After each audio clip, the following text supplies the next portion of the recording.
Well, a warm welcome to today's talk, Friday the 18th of February. If you didn't catch it yesterday, do and try and watch the video with Dr. Plitz from Austria, where we talk about naturally acquired immunity. Some really profound stuff on there. Do try and watch it. I'm going to start off with some orientation, which I think is basically fairly encouraging.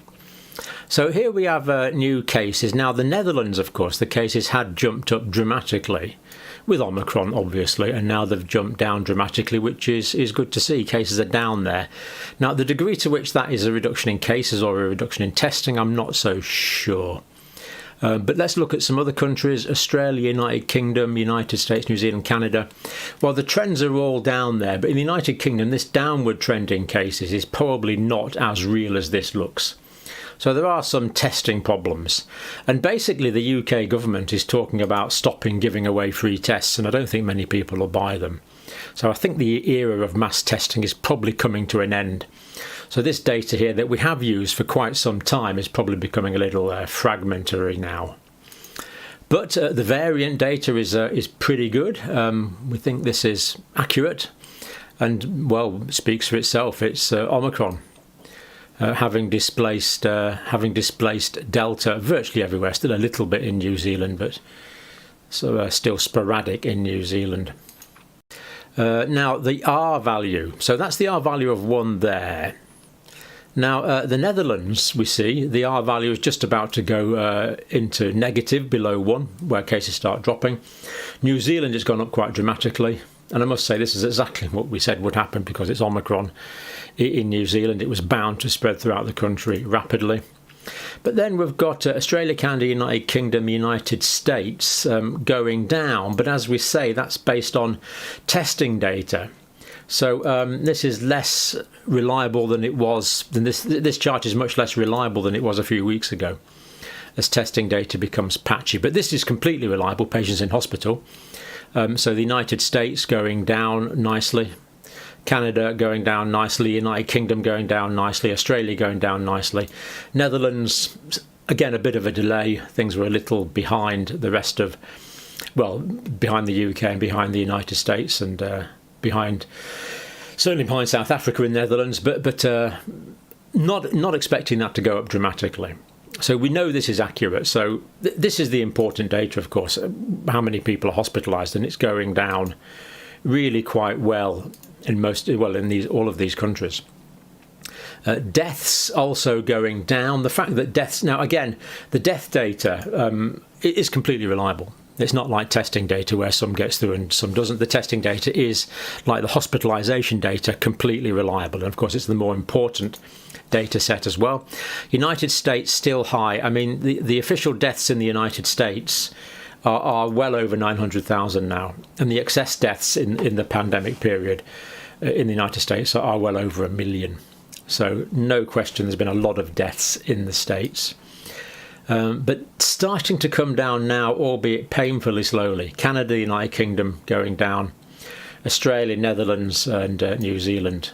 I'm afraid there might be a few deaths in New Zealand, but hopefully very few due to the high vaccine uptake in that country. So that's some orientation. Now, I just want to look at California now. Now, this is based on this new document from the California health authorities, and these two certainly seem pretty pleased with it. California smarter. I always do find it slightly disconcerting when people think they're being clever. But the whole document's there. It does merit a look through. And you've got the contents. And I'm not going to go through it in detail, but it seems that quite a lot of it is based on things that have been learnt in the past, that did work in the past, but I'm not sure will necessarily work in the future.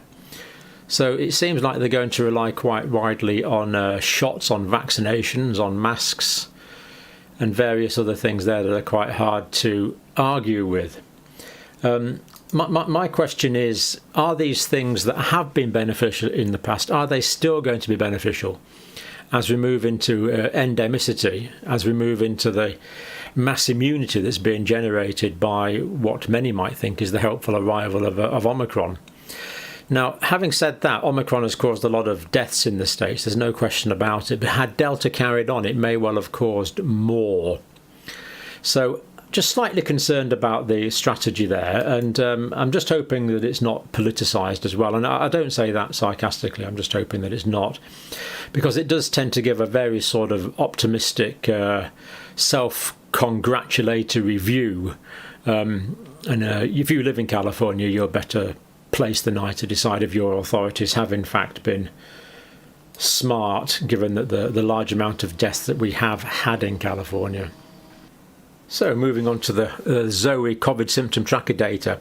Overall UK are 0.9, so cases are going down, but England and Wales and Scotland showing different figures. So England going down, Wales about level, Scotland actually going up at the moment. And in terms of prevalence, I think we have to remember that the prevalence is still very high. So as of now, 1 in 25 people in the UK have symptomatic COVID. Now, the Office for National Statistics, their official data is 1 in 20, but of course that's a bit out of date, so we are starting to see a reduction in cases now, and that reduction will come out next week on the Office for National Statistics official data, I think we can safely say. And at least 36.7% of cold-like symptoms are likely to be symptomatic COVID-19. So 37% of colds or common cold type features in the UK at the moment are in actual fact caused by COVID, as per the current symptoms that we recognise, or Tim Spector's group recognises.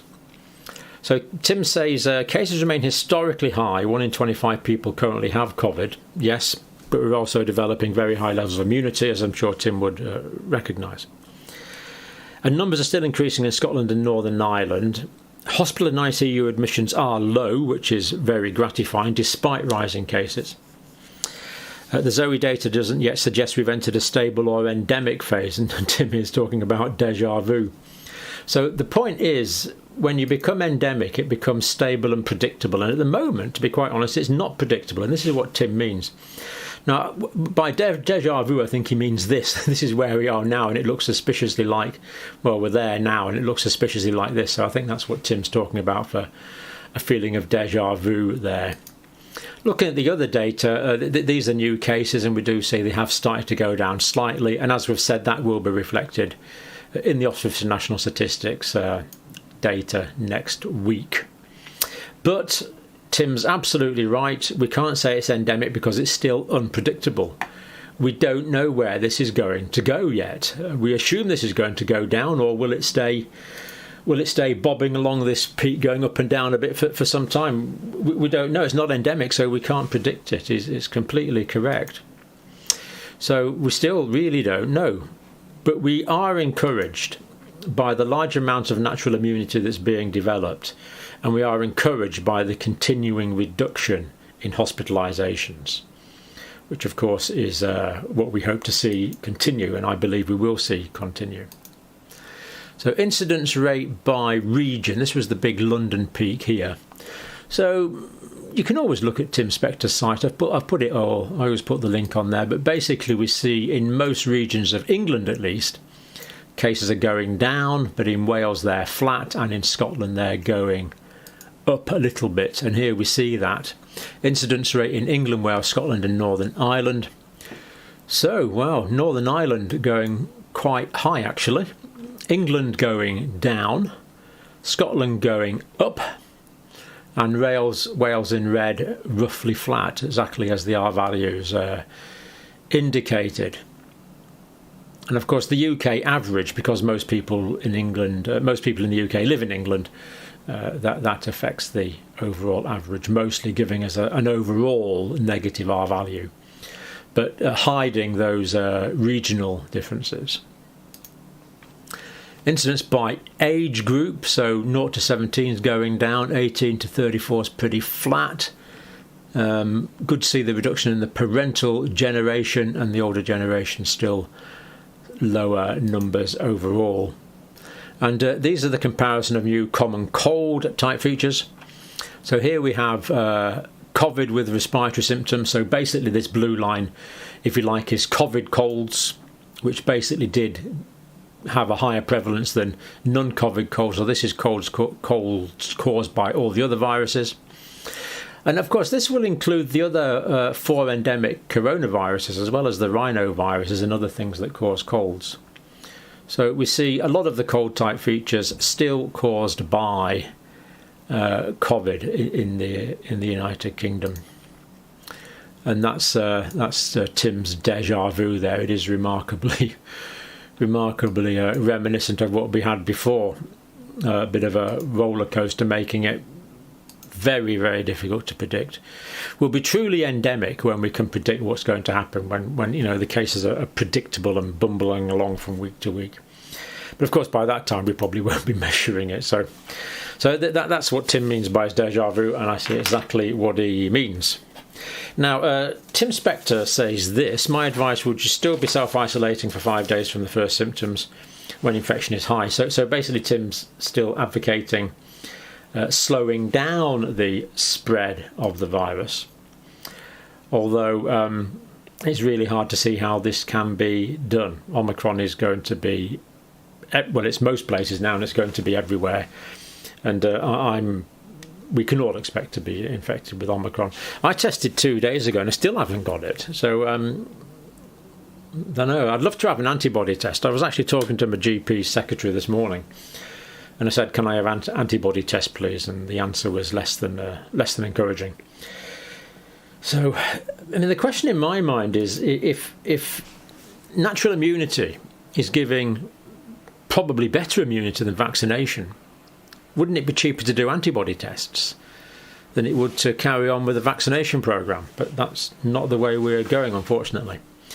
Now, just to finish off, some news from Australia. New South Wales government updates to COVID-19 ease conditions. That's all on that site. I haven't got it open. So basically, New South Wales, of course, have largely come through their Omicron wave. Some restrictions today, some more restrictions next week. Hospitalisations and ICU rates are declining. Booster uptake is good. And of course, Australia has needed the vaccination programme because it didn't have any natural immunity. So the fact that the pandemic has been as mild as it has in Australia in terms of hospitalisations and deaths, I know there's still been problems, but the fact that it's been as mild as it has is due to vaccination. It's worked in the past. But is this the time to move from vaccination towards herd immunity in Australia as everywhere else? Towards natural immunity would be my contention. We can't keep vaccinating forever. Staged return of non-urgent surgery across New South Wales, which is good news. Minister of Health for New South Wales, as we're moving into the endemic stage, correct, we're moving into the endemic stage of the COVID-19 pandemic, the best outcome is still to avoid getting the virus by protecting yourself, your family and broader community. Well, is there a contradiction between this, that is saying we still need to prevent it, but is also saying we're becoming endemic? I see a tension between those two. In fact, I see a contradiction between those two, but they are direct quotes from what is said. And finally, we'll just mention that Novavax, the first protein vaccine, is now available in Australia. That's the site from the Australian Government Department of Health. From the Australian Technical Advisory Group on Immunisation, recommends that Novavax COVID-19 vaccine can be used for the primary course of COVID-19 vaccines in people aged 18 and over. And of course, the Novavax is protein-based. So this is not an adenovirus vector vaccine. This is not an mRNA vaccine. It's giving the proteinaceous antigen directly with an adjuvant. And that sounds quite a promising way to go. Novavax COVID-19 can be administered to pregnant women and breastfeeding, they're saying.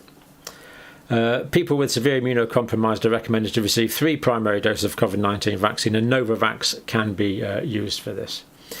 Heterologous use, in other words, it can be mixed with other vaccines, hetero, but then they say not currently recommended as a booster vaccine. So those two do sort of, that one and that one don't quite chime together. Looks like a bit of contradiction there, but basically they do seem to be saying you can mix and match. In fact, they say that can be co-administered with other vaccines if required. So, but quite why they're not using it as a booster, or recommended for a booster, don't quite know. Myocarditis, a direct quote from the site, it is not possible to determine if there is a causal relationship or to estimate the risk of myocarditis associated with this vaccine. So we do know that there's a small risk of myocarditis with the mRNA vaccines. Is this one going to be safer, of course, is the big hope. It's recommended that all COVID-19 vaccine recipients should be aware of the potential signs and symptoms of myocarditis and pericarditis and should seek counselling about when to seek medical attention. So they're saying that people still need to be made aware of the risk of myocarditis and pericarditis without saying it occurs and without saying it can be quantified. And this is reasonable because we simply haven't given large enough numbers of Novavax vaccine to determine that yet. But as we say, the great hope is that this will be safer in terms of side effect profile than the mRNA vaccines. So things moving at pace in Australia. Western Australia, I do know that cases are increasing quite rapidly there, and I would imagine that Australia has got to open up completely fairly soon now. New Zealand still seems to be going slowly, although as we saw, cases are going up in New Zealand. That's a quick summary of where we are. Everyone that's getting infected now is developing natural immunity, and to me that is a very promising development. Thank you for watching.